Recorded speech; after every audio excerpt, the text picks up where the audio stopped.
Okay, so I just wanted to welcome everyone who's logged in with us this afternoon.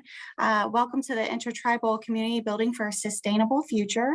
My name is Stephanie Jolliffe, and I'm actually the manager of the Culture and Audiovisual Division here at Main Library for the Akron Summit County Public Library. And I just wanted to let you all know that this program is brought to you as part of a collaboration with Kent State University and the NEA Big Read program. And the NEA Big Read program is actually the National Endowment of the Arts Big Read.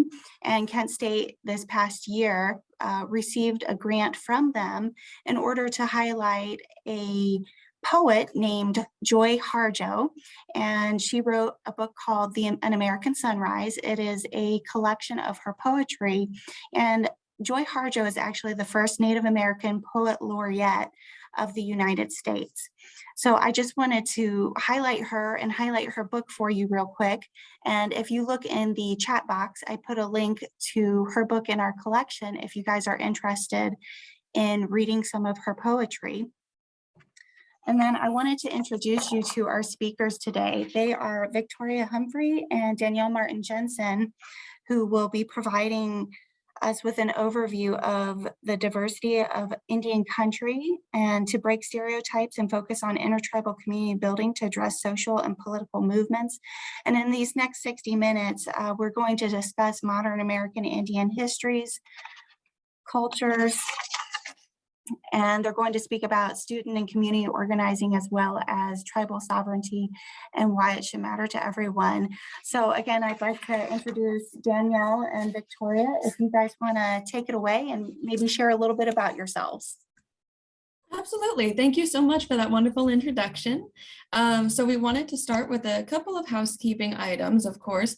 So for now, we're going to go ahead and have everybody on mute unless otherwise directed. As you mentioned, we are going to do a 60-minute session. Questions may be typed in the chat box. And in fact, that is preferable because we will have a Q&A session offered at the end.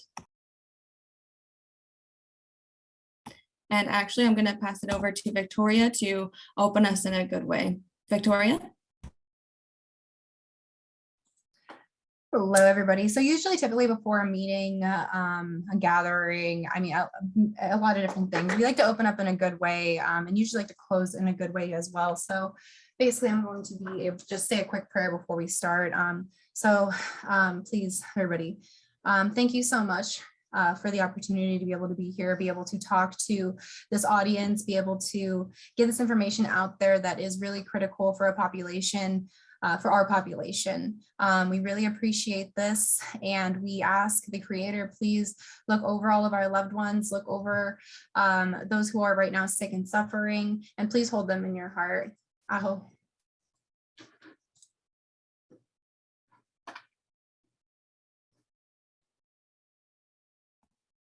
Okay, and so just a brief overview of what we're going to do. We will go ahead and provide more details about ourselves, and then we'll be giving an American Indian overview going by region, because that's sort of where we find some cultural and political social divisions. We'll be doing a little bit of breaking stereotypes, we hope, throughout the presentation, and then we'll get into the organizing component. At the end, we will talk a bit about sovereignty and what that really means, what our vision is for the future, what we are organizing toward.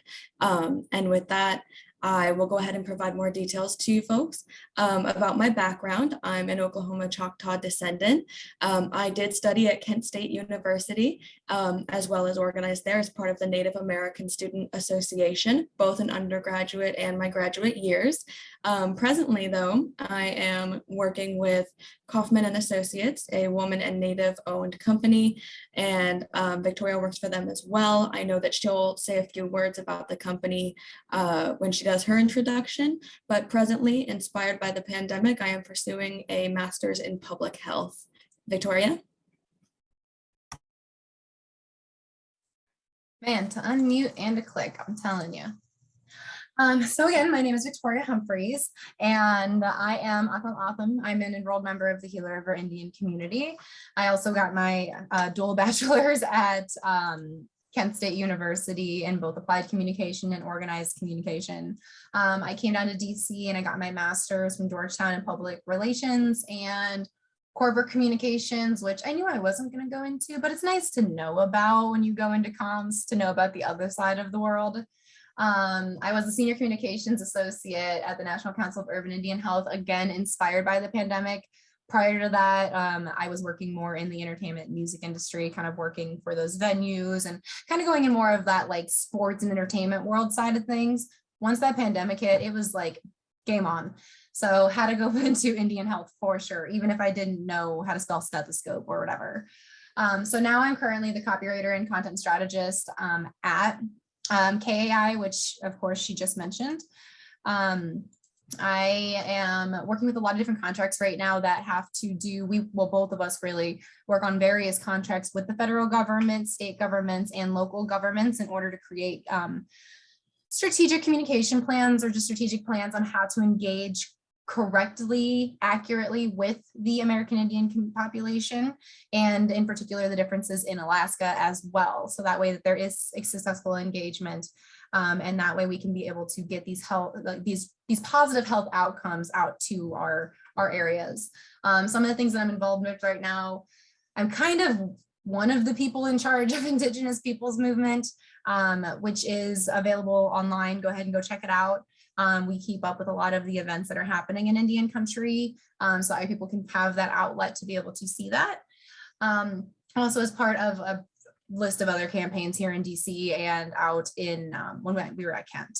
So we would like to start this section off really kind of with a little pop quiz. So I know that we can't really participate in a bigger picture, but I would love it if everybody in the chat right now could go in there. I'll give you like 2.5 minutes, type a tribe.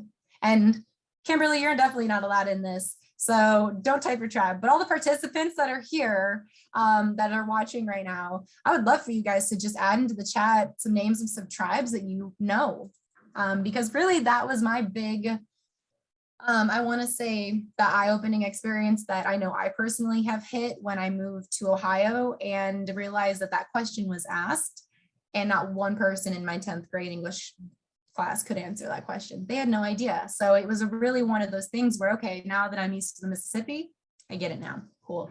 So I would love to see if you have the chance, go ahead and throw that in there. I'm not sure if we can see it or just Stephanie, but it's a fun little engagement piece to see what kind of where you are and what you know.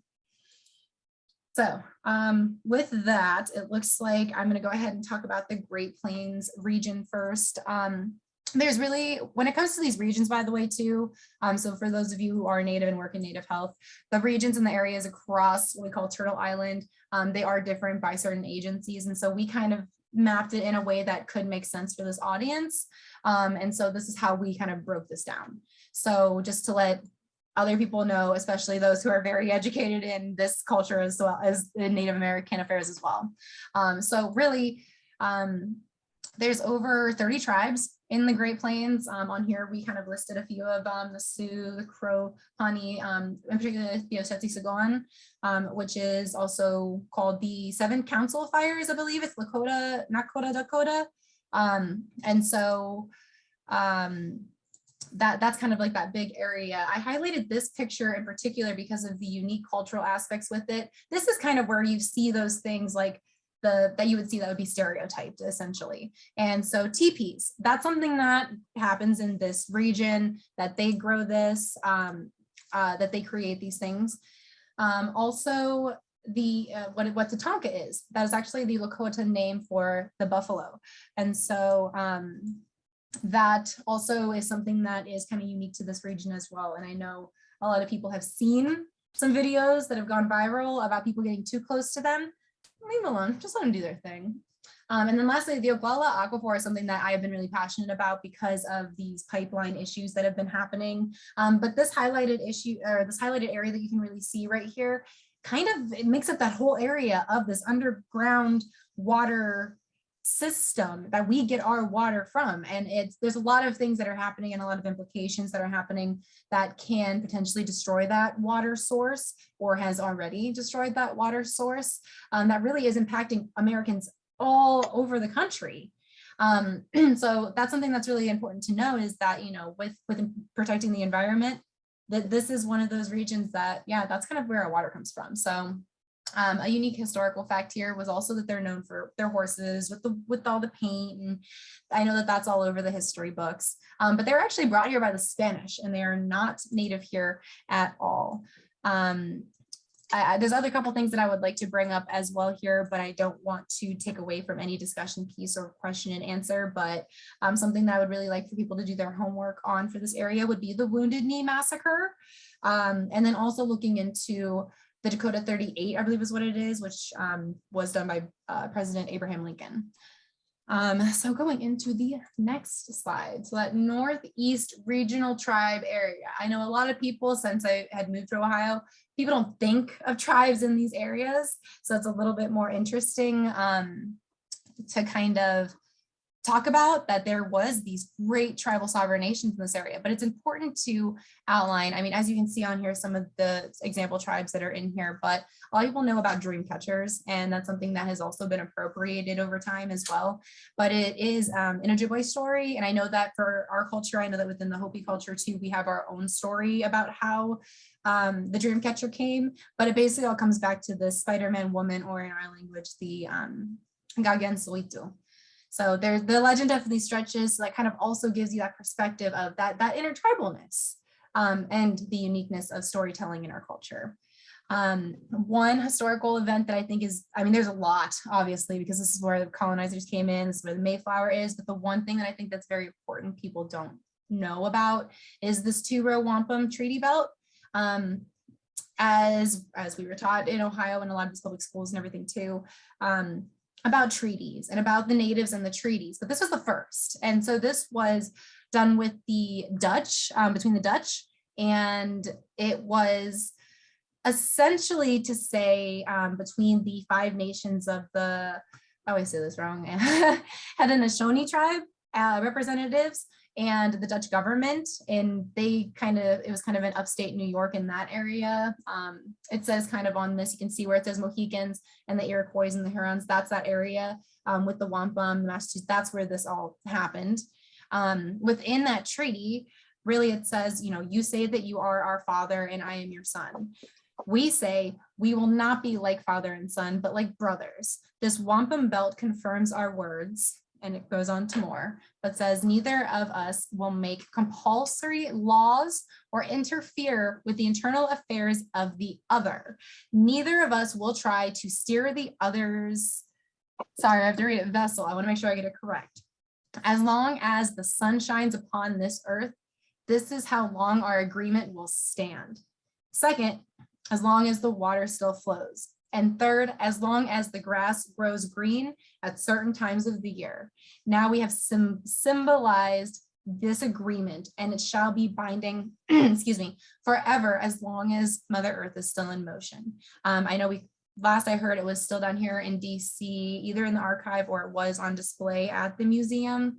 But that's our first treaty, and guess what? Wasn't honored. They had no idea. What makes it unique is it's not a treaty on paper where it's written out. It's actually a beaded belt by the wampum people, and it's gorgeous, as old as it is. So moving on to the Southwest tribes, which is where I'm from. I am Akimel O'odham, as you guys could maybe see there on that border with the Ta'ana O'odham at the bottom of Arizona. We have our own unique issues, obviously, with the border, especially with the wall that talk was happening.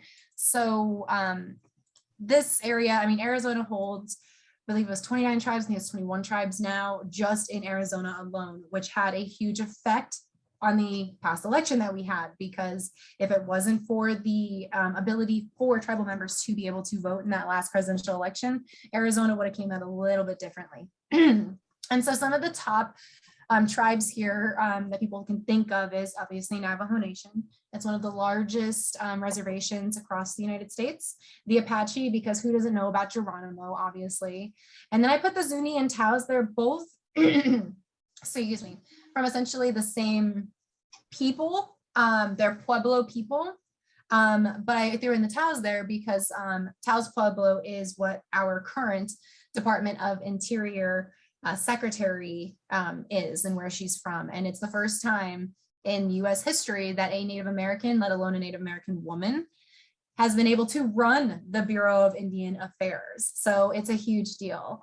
Some unique facts, really. I'm going to be biased because Gila River Indian Community, where I'm from, we celebrate on December 10th, Water Rights Day. And that is to symbolize the Arizona Water Rights Settlement Act of 2004 that we did against President Bush. And it is the largest water rights settlement case in history. And we won. And that's awesome because that usually doesn't happen. The last thing I want to mention is this Bennett freeze zone, because when I learned about it, it blew my mind. I couldn't believe this happened. But basically in this, you might be able to see it in the top corner where it says Hopi and Navajo. Navajo Nation is essentially like a big area. It stretches across 3 different states, okay? The Hopi have this little tiny area that's like right there in the middle, and we have 3 mesas, and we're fine with it. That's where we stay, that's it. But during the early 60s, there was a lot of issues. There was issues between the Navajo and the Hopi, well, not really the Hopi, but more the Navajo, with the US Army, which caused a lot of issues, obviously, in Washington. And so this Hopi Navajo land claims case said that this is really affecting about 10,000 Navajo people. And so it was brought to the table, and the result of that was, you know what, just freeze the area. Don't even want to deal with it. Nobody's allowed to do anything there. So the example that I give to people usually is if my house was on that territory and we were in that area and somebody came over and like messed up my roof, or say like a meteor came and hit it, or something happened to my dwelling, I can't do anything unless the federal government actually approved it. So it's really just a unique thing in history, but luckily 2009, it was gone. The fact that it lasted from the 60s until 2009 is absolutely crazy, but that's because I'm Native, I guess. I don't know. So we're going to go ahead and I'm going to finish up my section with the Pacific Northwest tribes. I went ahead and put a couple examples here with the Quileute, Yakima, Lami, the Coeur d'Alene tribe, and the Makah, which are just a few of like many, as you can see from this map, that occupy this area. Excuse me. So some unique issues here, really, it comes down to salmon, it comes down to fish, it comes down to wildlife, it comes down to those. I know that a few huge issues that they're facing right now is really with protecting that land and those waterways and their fishing and hunting rights, which are critical for the traditional cultures for a lot of these tribes. And even with some of these Northwestern tribes, they actually define themselves as salmon people because salmon is often considered a gift of food from the creator, and they honor that salmon sacrifices themselves every year at special ceremonies. So the Northwest Ordinance grants that their land and their property shall not be taken without consent. Like, it's not going to happen. Let's see. So also some other previous slides, you've seen a lot of these things. Some of these issues do kind of overlap.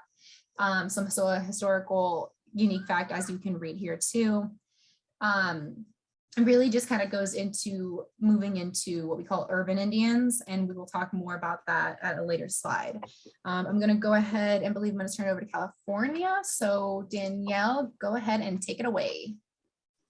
Thank you very much. So this slide has particular meaning for me because of some of the tribes we have listed. I was born where the Chumash have their land, and I was raised in the land of the Salinans. So I want to acknowledge them. That's the central coast of California. And then additionally, other tribes include the Shasta and the Paiute, but there are over 100 tribes in California alone. We wanted to discuss briefly one of the historical facts about the mission system. So having grown up in California, the children in the public school systems are to build missions, replicas of the missions, as part of a project in their elementary schools, and it glorifies the missions. The missions were actually built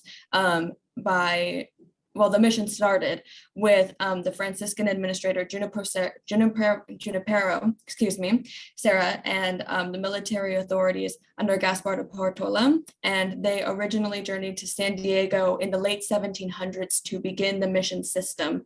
They ultimately created 21 coastal missions, which were places of great trauma, forced religious conversion, and they were coercive work camps in actuality. And at least 100,000 of our Indigenous peoples, our Indigenous relatives in California died as a direct consequence of the mission system. And so I'd actually like to have a brief moment of silence to honor them. Next, we'll go ahead and move into the Southeast tribes. Sorry? I'm so sorry I interrupted your moment of silence. I apologize. I just wanted to acknowledge that. I'm sorry. No, you are absolutely fine. Thank you very much for the slide switch. We will go ahead and speak now about the Woodlands tribes, including the Choctaw. You have got to be kidding me. I beg your pardon? I think there's somebody off of mute that. Oh, okay. Sorry, just go ahead. Okay, so some example tribes in the Southeast, so the Woodlands, include the Choctaw, Chickasaw, Cherokee, and Lumbee, who have all persisted despite the Marshall Trilogy and the Trail of Tears, which are listed under the historical facts. So the Marshall Trilogy refers to 3 different Supreme Court cases, including the Cherokee Nation versus Georgia, Worcester versus Georgia, and McIntosh versus I do not have that latter part in my notes, please forgive me, but I do believe it was against the US. Yes, so in these cases, what was determined was that despite being Aboriginal Indigenous peoples, it was determined that Native American tribes were not sovereign nations and that they could not, quote, maintain an action in United States courts. Ultimately, Johnson versus McIntosh, thank you very much. Ultimately, this led to the Treaty of Dancing Rabbit Creek, which led to the forced removal of the 5 civilized tribes, which is what the United States called them, not what we called ourselves. This included the Chickasaw, Choctaw, Creek, Cherokee, and Seminole, who were forcibly removed from their southeastern lands and were moved into what is now known as Oklahoma. And this has had significant cultural, social implications that I'm afraid we don't have time to address as we're already approaching the halfway mark, but I did want to address some unique cultural aspects.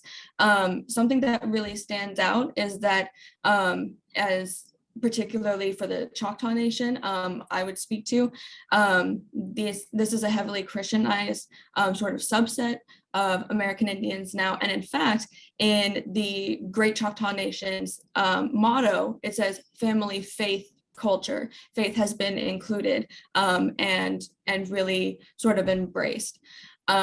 Additionally, we have plant and feather-based weaving as something that I wanted to point out as well.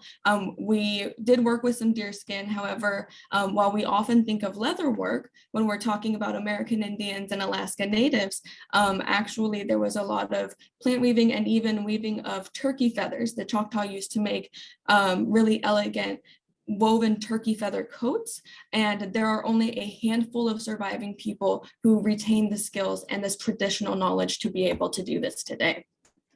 Okay, next slide, please. Excellent. So we're going to go into the Alaska Native tribes, villages, and corporations.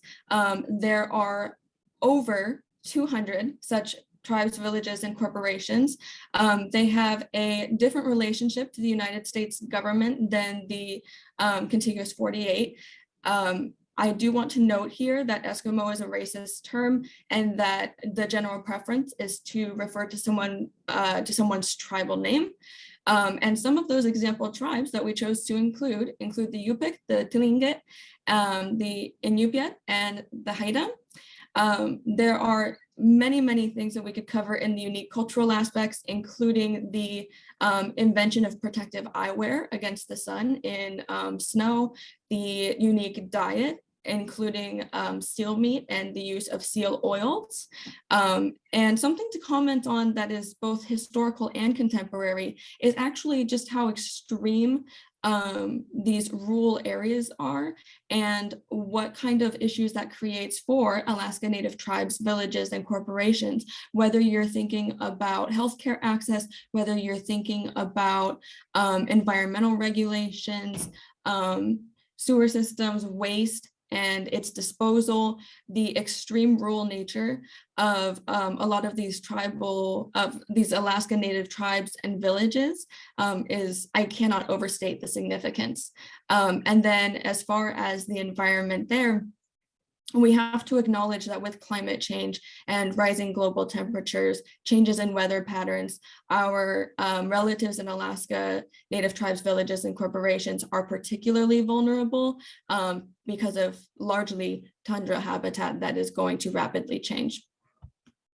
Okay, next we're going to go ahead and transition into talking about breaking down some stereotypes, and I'm going to have Victoria lead us in that, if you'd please. Always if I can find the mute button fast enough, right? So there's a major, I guess, shift kind of difference. There's a lot of complexities within Indian culture, systems, health. I mean, across the board, there's a lot of unique things that happen for our population that would never be something that's considered for a different population. There are some overlaying similarities with some, but really it's really unique. And so one thing that I think is really important to kind of point out is that, like, with that stereotype, you know, a lot of people do think headdresses. That's a huge thing right now. I live in Washington, D.C. right now. And so we had an NFL team that needed to be calmed down a little bit as well. So we took action to do that, which we'll speak against later too. But when I came out here, again, same with Ohio, because I didn't know anything about the East Coast, but when I moved to Ohio, I thought I was the only Native American person, that our family was the only Native family in the whole state of Ohio. And then Kent State, I was so blessed to be able to find and these other people that I even chased somebody down with a long braid to ask if they were Native and left all my stuff, because it's so difficult to be able to find those communities. And so really with the rural and urban Indians side of things, it is important to note that our population is at over 9 million. We have over 574 federally recognized tribes. There are 63 state recognized tribes in across 11 states. And it's really unique because we have federal advisory committees. We work with the government in a very unique way, urban and rural Indians, to work with the federal government with being able to get executive orders kind of pushed through, or, you know, anything for equity really that we're really looking for. We really haven't had that much of a voice until really the pandemic. And we're really saying that this pandemic and this public health emergency really highlighted a lot of at least those health issues that we were facing. So we were able to kind of start getting into addressing some of those.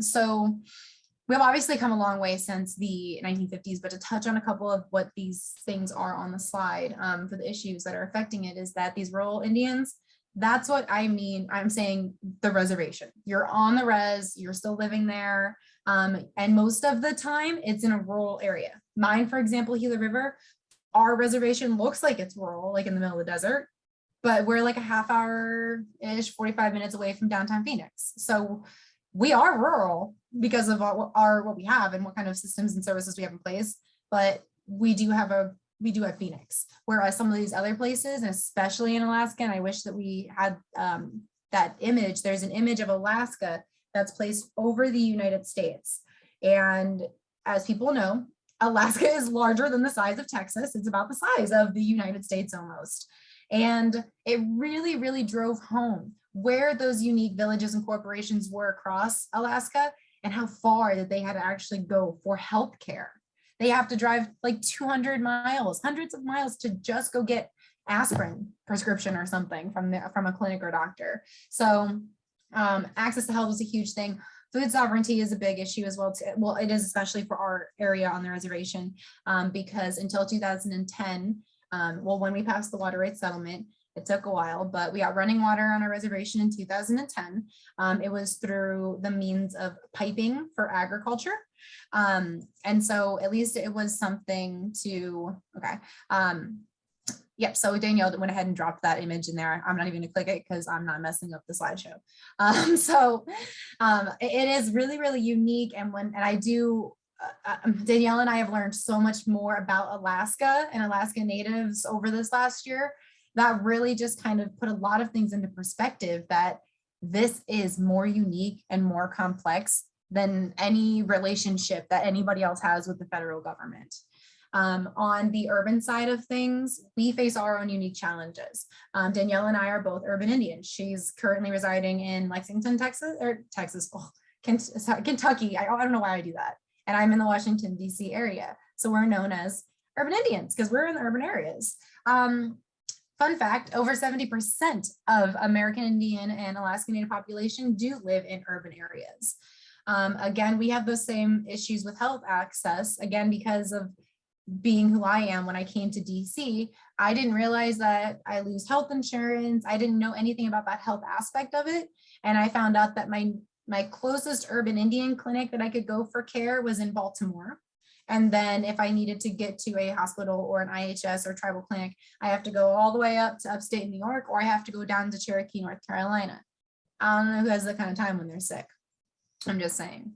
So the last point here, community disintegration. I mean, we have gentrification across the nation. It's similar, but this also feeds into our culture, because I don't know any other culture in the United States, at least, that has had their religion banned, that's had their language banned, that have had their teachings. It's really unique, is really what it is. And so to further put that into context, I'm going to close out this slide by reading a quote from the Declaration of Independence and turn it over to Danielle to talk more about student organizing. So this line, let's go ahead and zoom into there. He has existed domestic insurrections amongst us and has endeavored to bring on the inhabitants of our frontiers, those merciless Indian savages, whose known role of warfare is an undistinguished destruction of all ages, sexes, and conditions. Those merciless Indian savages is enrooted in one of the basis for our country today. So I will go ahead with that, and I will turn it over to Danielle to go more into student organizing and kind of the work that we did at Kent State University. Thank you. So part of the way that we combat these stereotypes, from those as innocuous as how many of us are rural or urban residing, or those that are much more malicious, such as those that imply that we are savages or any other such nonsense, organizing is a huge part of that. Some of the activities that we did as part of the Native American Student Association was hosting gatherings and official powwows on our campus in order to spread cultural awareness, and also to invite people to get a glimpse of who we really are and what we are really like. We taught about culture through artistic workshops, or actually our elders did, we organized the events, but we would have demonstrations. We also showed films. We had a variety of activities that we would do in order to like I said, simply spread cultural awareness. In addition, we used our platform as students to be able to advocate for American Indian and Alaska Native interests, everything from water rights to tribal sovereignty. I believe in our introductory slides, it mentioned that both of us were part of the Idle No More movement. And that was back when we were part of the Kent State University Native American Student Association, running it and acting in various roles. One thing that I'd like to mention is that you form unexpected allies when you're a student organizer. And of course, this is the case in organizing generally, but particularly in a campus environment that is so rich in diversity, such as was the case at Kent State University. There was one instance where I befriended somebody who is Armenian, and she joined the organizing efforts that Native American Student Association was doing against DAPL pipeline. And that is an example there of allyship crossing international cultural boundaries, which I think is really special. And then the last thing that I'll say about student organizing is that we were really able to develop our organizing skills generally. And this is the transition of us becoming youth organizers and then moving into the community and into broader audiences. We were very lucky to have many, many mentors, including Georgie Hudson Smith, an elder and community member who mentored both of us as individuals significantly. And I believe Victoria had a comment that she wanted to say about student organizing and a quick word about our activities at Kent State before we move to the next slide. I just wanted to reiterate too that with Indigenous peoples movement and that term with indigeneity and what it is too, is that we don't, borders aren't something that is traditional to us. It really isn't. And you know, we hear a lot of radical terms like land back and things like that, that some people do understand or don't understand or are still working on the concept. But that's a big thing, is those boundaries that Danielle mentioned. There are no boundaries. We're all here for the same cause, and we're put on this earth. At least I know I can speak for us too. I don't know about other people, but we're put on this earth to help other people. And when you can be able to cross over that collaboration and those partnerships, you can find some very unique partnerships out there. Like that, especially during times of crisis or need, human nature really does shine through. So I just wanted to make a comment about boundaries. I apologize.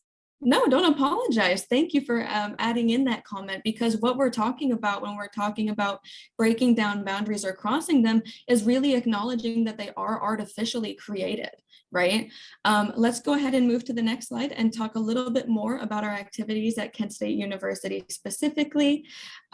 So some of the efforts that we took part in, I've mentioned, included I Don't Know More and the efforts against DAPL.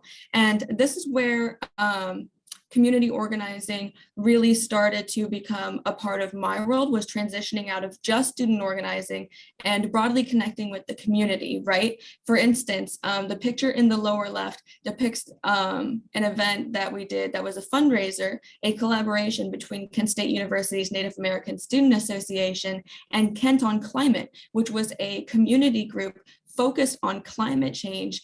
And again, we were able to form that allyship and really find that there were no boundaries between the university community, the campus community, and the community at large, because we cared about those same issues, about protecting those same resources, and about standing up for what was right ultimately. But I know I mentioned here on the slide, we wanted to leave an inclusive legacy too, and that's a part of forming those allyships, partnering with other organizations, remembering to practice our values by extending allyship to others instead of expecting that it only be extended to us, right? We took care as people who were leading NASA to serve as as allies to student organizations, including our Latinx relatives and organizations that our Black relatives started, and made sure that we came out to their events and supported them on campus. We did feature a picture over on the right with the star quilt dedication from the ceremony of fall 2012.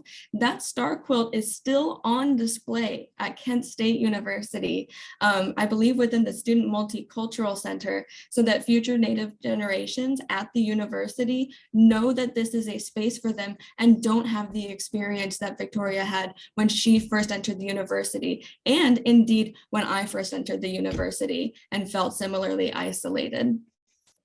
Next, I'd like to pass it over to Victoria to talk about community organizing, more moving away from the student organizing. And I also want to point out that we were friends for probably about 1.5 years before we realized that we were both Native too. So, you know, it's just, again, it's one of those things that when you move to an area where you're not really familiar, and, you know, it is a thing, being white passing and having green eyes, is that you can blend in very well. It's not necessarily what we want to do ever, because as you might be able to tell, we are very vocal about and very passionate about the things that we do and with our culture. And so that's why we thought that community organizing really, I mean, that's the next step after student organizing. The thing that she was mentioning, that Danielle was mentioning a lot about the legacy with Kent State, That really just honestly, a lot of things, everything really prepared us at Kent State, to be honest, really prepared us into going into this work. Because first of all, you're nothing without your community, and within the American Indian side of things. And so with engaging and really making that impact and being outside of it, you know, and moving into DC, I moved down here in 2014. Danielle was still decided to do grad school. That wasn't even on my mind at the time. Absolutely not. So out of college, coming out here to DC, that was something that I really jumped into was, excuse me again, the DC, so the Cowboy Indian Alliance was something that we had, the CIA, and then we went to DC. So it didn't make as much sense. So we called it Reject and Protect. And essentially it was a huge meeting that we got to help put together because I was the DC liaison at the time and was interning at the Department of State. And so during that time, we were organizing meetings with government officials, got the White House involved, and basically told Obama, if you don't cancel the Keystone Pipeline, we're going to put TPs up on the route of the proposed pipeline as a sign of resistance. If not, we painted you this one and it's a gift. So stop the Keystone Pipeline and we'll give you a TP. And so luckily we went that way. It's on display out here. I didn't do a good job helping paint that. I think I did a line said, I'm not artistic, and then moved on, to be honest. So with community organizing, it really is taking those skills that we learned in NASA, being told no over and over and over again, being told you have to find funding. It really prepared us. I will say that. So anybody who can get involved in any student organization, even just to sit back and watch and see how they work and these organizations run, it was very, very helpful. Granted, Danielle and I were also founders and leadership and members of multiple groups while in college. The biggest thing really is looking at how we can make that difference, and that's through campaigning. So there is a reason for the phrase changing hearts and minds. Campaigns, there's only really two reasons in marketing that you would create one. And that's just for two outcomes. And that is awareness and changing people's minds, or you want to change people's behaviors. And so when you look at Indian affairs and you look at from a non-political aspect of it, for change within your community, you really look at who are those subject matter experts in that community, who might not even be native, but have these skills and passion that they care to join. We create these allies, we create these coalitions, we create these caucuses, these things where we can discuss these issues and figure out how to best engage with the city of Kent, the city of Akron, with Summit County, and then the greater Ohio that we end up doing as well. And so coming into here, we took those same lessons learned, and coming into DC was really those partnerships and those collaborations across the board, from federal government to the 3-person small business in Nebraska who's being run by a Native person or just wants to be involved in the movement. So really keeping that and building those relationships. And I mean, I wish I could underline this for everybody, but this is even what I tell my clients and what I tell all the organizations that have non-Native people who are doing this for the first time, is that relationships are the most important thing in Indian country. If we don't know who you are and you're coming to do something for our people, we want to be involved. We should be involved. It's actually your trust and treaty obligation for us to be involved in these kind of things and with these talks and discussions and strategies for our own people. And so I say that too with, you know, our elders have been amazing. We mentioned Georgie, Kimberly on the call. We've had so many people from Kent that have changed our lives, honestly. And now as they're moving into elders, which is crazy to think now, they really were our cultural keepers, and they really did kind of keep us in check too.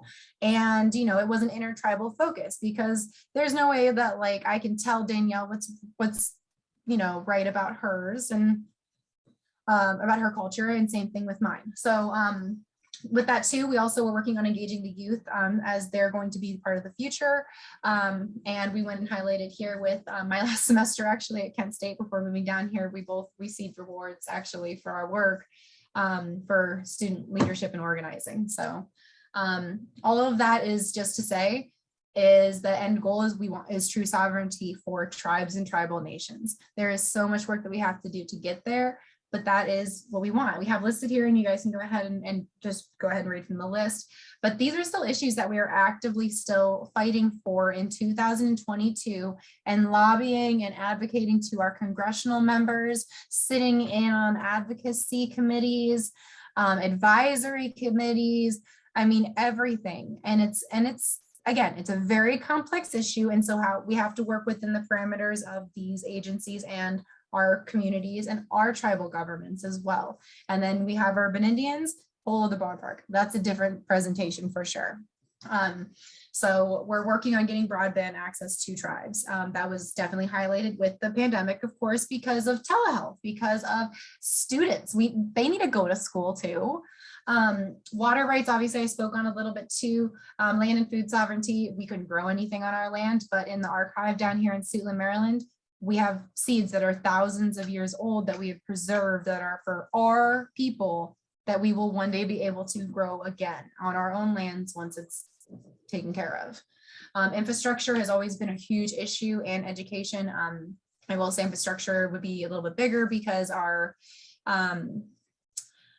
lot of our buildings need a little upkeep. A lot of schools need to be provided with the right materials. A lot of clinics need to be provided with the right resources and supports too. So there's a lot that needs to be done. And that's why we are here, and that's why we're on this earth. So I will go ahead. Next slide is our closing. So here is our emails. Danielle, actually, I will do it. Copy and paste our information into the chat right here so you guys can have it. And then, of course, Stephanie has it as well, so you guys can be able to get it and get a copy of the slides if you want. And yeah, I just want to thank you. We'll go ahead and we'll go into questions. If there are any questions, please type them in the chat. Or our host, Stephanie, if you want to use your raise your hand feature, she will be able to unmute your mic. And we look forward to some more questions.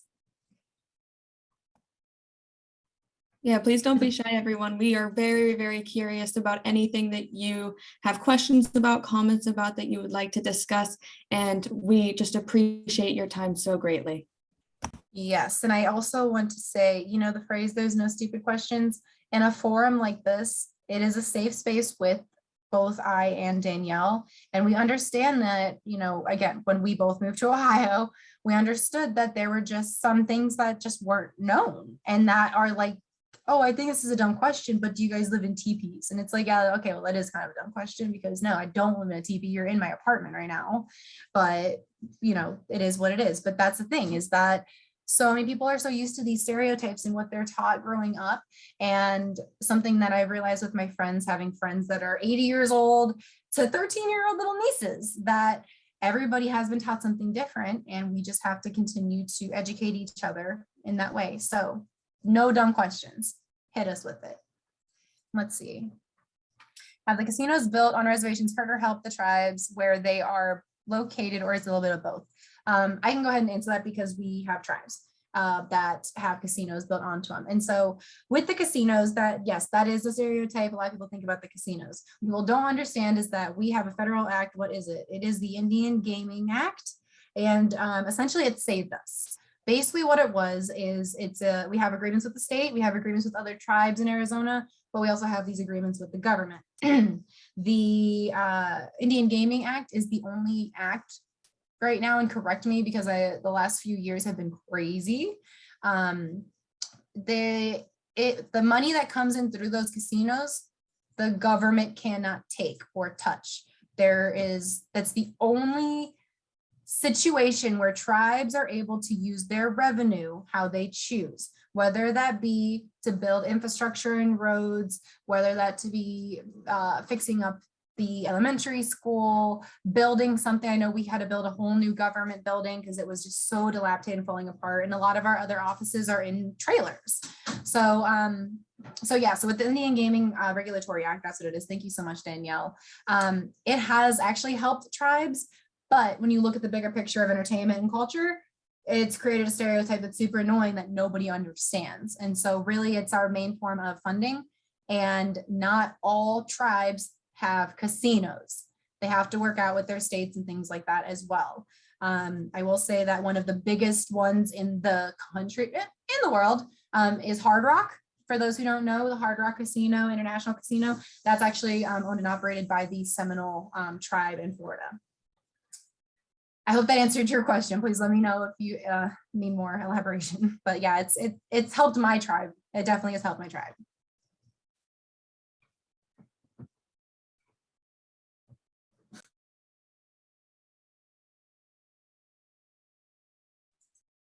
We have about 9 minutes left. Let's see. Okay. Is anyone working to organize the tribes to level their collective political clout for achieving goals shared? Every single one of them. Danielle, we just came out of TTAG. There's a lot of things given our position that we cannot speak on or elaborate on. But Danielle, go ahead if you want to give the general overview since you're doing all of those contracts.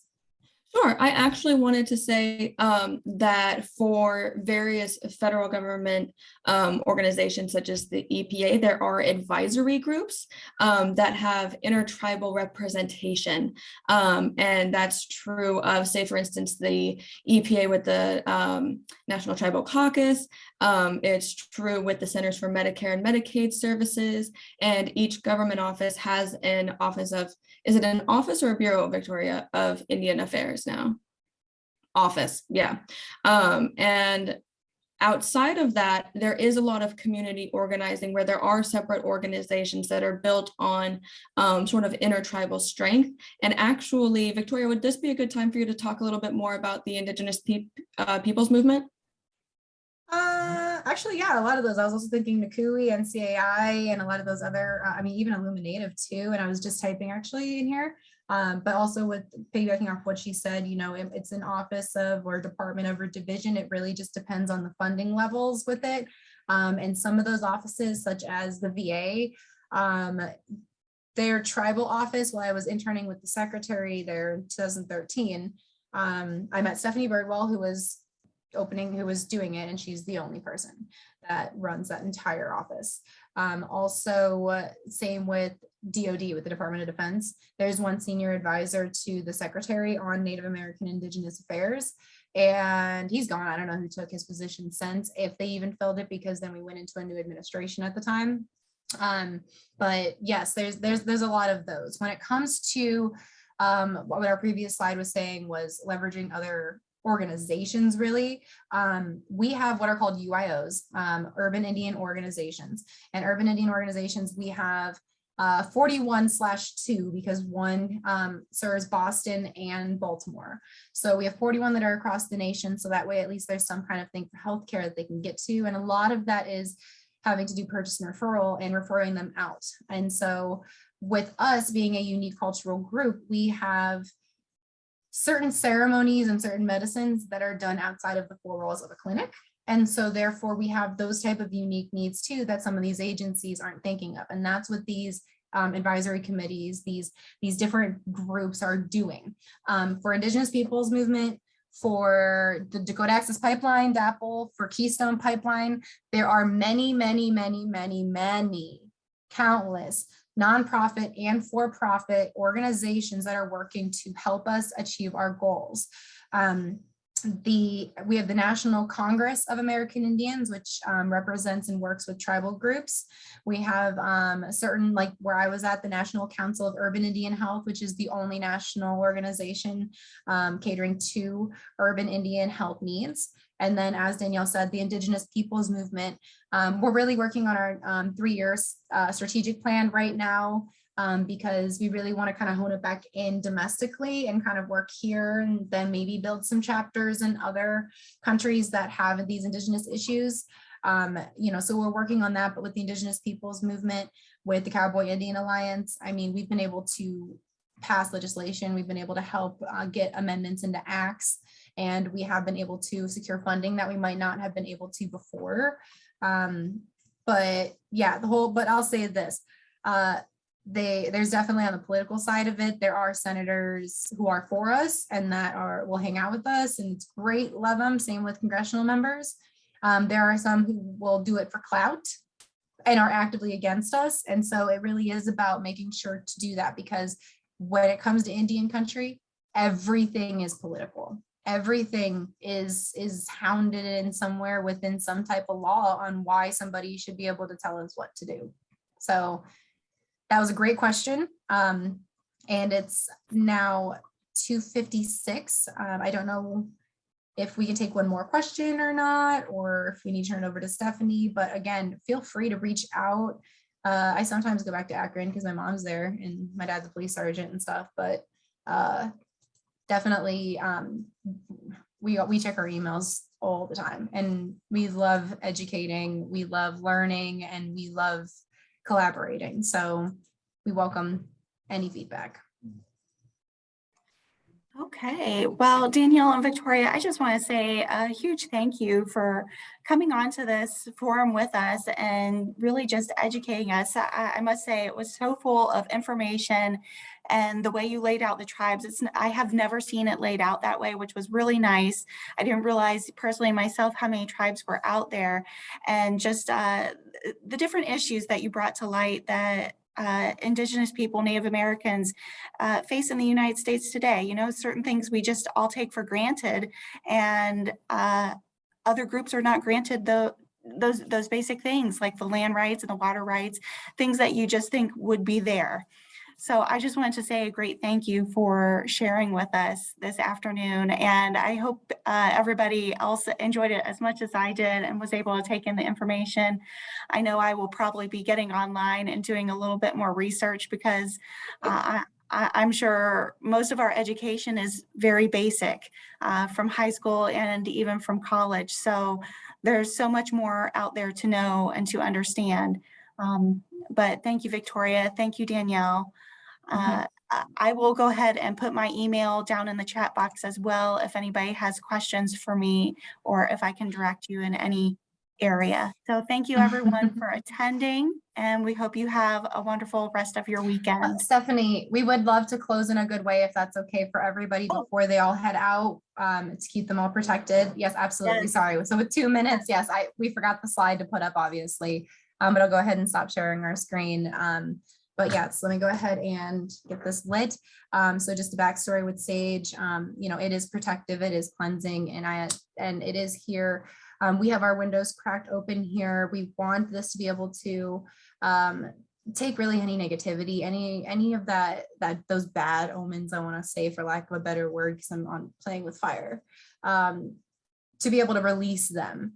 And so this is really a powerful cleansing agent, the smoke itself. And we usually start a lot of our everything by being able to come together this way. And so with that said, I want to go ahead and thank Stephanie and really praise her so much for being able to provide us this forum so that way we can all have that chance to learn from each other, to be able to continue to grow as people and really to come together in this type of way to really encourage and support each other. I want to ask the creator to please protect every single person that is on this call as you all head out on your days. And Saturday, I don't know how the weather is there. I hope it is fantastic. And if it's not, I hope you still have an amazing day up there. And again, I just want to thank you and encourage everybody to reach out and continue these conversations. And we also have resource lists and books and stuff too, if you guys are interested. But thank you so much. I really appreciate being here today. Thank you.